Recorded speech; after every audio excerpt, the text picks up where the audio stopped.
What's going on, guys? Back here with another deck profile. I got first place at locals again, but this time with prank kids. So I picked up the deck again. I was playing it like 8 months ago before Pack won the YCS with it and everyone started playing it. So I decided I wanted to play meta instead of Amazement Musketeers until Flunderies come out, because I want to pick up Flunderies. So I wanted to play meta and actually start winning again. So I picked up this deck. The deck isn't very optimized, just because I literally traded for it and then got done sleeving about 15 seconds before my round one opponent sat down in front of me. So I was gonna mention some things I would take out and change, but let's get into it. For prank kids cards, fan, drop, lamp,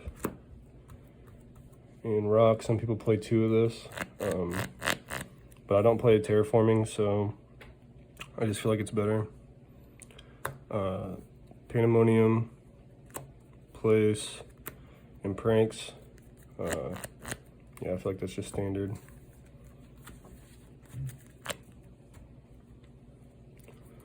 And then as like starter, so all the prank kids are obviously starters, so you have a high chance of opening a starter with 12 pranks and 3 field spell. But it's like a, whatever they say it is, it's like a 92% chance or something they always say.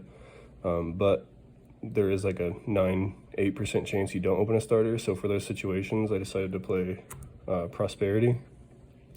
So Prosperity, it can get you to a starter, but it can also, if you already have the starter, get you to an extender or a hand trap, which is really nice in this deck, because when you need a starter, you need a starter. You only need one card to start playing. So if you open 0, you can always, Prosperity gives you that extra chance to have one, and if you already have a starter, you can protect against Ash, because Ash absolutely kills the deck with your extenders. So it's like a pseudo extender, pseudo starter. For extenders, 2 polymerization, 1 instant fusion, and 3 parallel exceed. Parallel exceed blocks your prank from getting ashed, your first prank from getting ashed. Instant fusion also helps out against ash. Clearly polymerization and the Toad play with poly, standard at this point, I think, to play polymerization as an extender, because if you open 2 pranks, you can just play it. Something to say about instant fusion. A lot of people will try to like summon, hold instant fusion, summon a monster, link to Meow and try to summon and then get ashed, and now they have to Rocket Ride, summon Rocket Ride off instant fusion and link with Meow. But instead of doing that, as Pac said in his like tips about prank kids things, if you're good with the deck, you can play around Ash with just instant fusion by normal summoning and then summoning Rocket Ride without linking, and then linking those two, Rocket Ride and your normal summon, into Deal to Do. That actually came up a couple times today to play around Ash, which is a lot better than the former play I talked about. So those are the extenders. Obviously I would play Triple T if I had them, but I guess it's not necessary. But there's a bunch of extenders you could play. I would also play Called by the Grave if I would have had more time to build the deck. I would have played Called by the Grave. If I had TTs, I would play those, or TTTs. But other than that, hand traps, Ash, Veiler, Bell, and Imperm. I would definitely cut Imperm, at least for going in the main deck, for something maybe like Called by, Terraforming, and another extender, or just 3 different hand traps like Droll, Nib, or Gamma. Because if you draw Imperm off of pranks, it's essentially just a dead card. It's just a worse breakthrough skill at that point. For the extra deck, 3 YuGiOh, standard, 3 Doodle Doo, standard. I think 3 is necessary of both of those cards because you go through them so often and you want to reserve your pranks returns for your one-ofs in the extra deck, such as Bow Wow and Rip, and then 1 Rocket, 1 Washer, double Butler. So I think you could definitely cut down Butler to 1 because you are returning on your end phase. You're always searching pranks and always returning pranks, your extra deck with pranks. And then for the other, just one of extra cards, access code, Toad, and Abyss Dweller for the Parallel XC play. Toad because it's so easy to make, especially with Poly, or just on your third turn. On the third turn, you can set up your board to have 2 drops on the board to summon Toad, and then access code just because it's extremely easy to make without. The only thing about these cards is that you have to remember that Pandemonium locks you, or if you're playing against pranks, Pandemonium locks your opponent into these monsters, and a lot of people forget about that. So don't let them summon non-prank kids cards if they activate Pandemonium. And then for the side deck, 3 Droll, Game of Driver, 3 Nib, 1 Pink, 3 Twin Twister, and 1 Harpy's Feather Duster. I'd say everything's pretty good. I'm thinking I'm going to main Gamma, take out Imperms and probably side Imperms, and take out something else for the driver. But yeah, everything else was fine.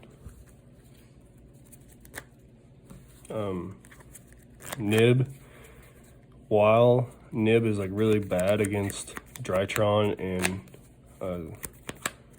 Zodiac Tri-Brigade, the 2 like best decks in the format, it's just broken against the road decks that you're going to be playing at locals, so I just always opt to side in Nib against like the decks that try to take advantage of the format and not playing Nib. So I would definitely recommend siding in Nib. It came in clutch 100 times. Other than that, that's the whole deck. And then as I end all my videos, I'm going to show you 2 cool cards for my collection. The first one is this, what do they call it? SR Miradoria. I literally bought this for, you'll never guess, $8 whole. I know, sounds crazy, but it's true. $8 cash. And then another card I picked up for like super cheap. The guy valued it like $5. I think it's like at least $40. It is a little wear and tear on the back. If you can open it up and see a little wear on it.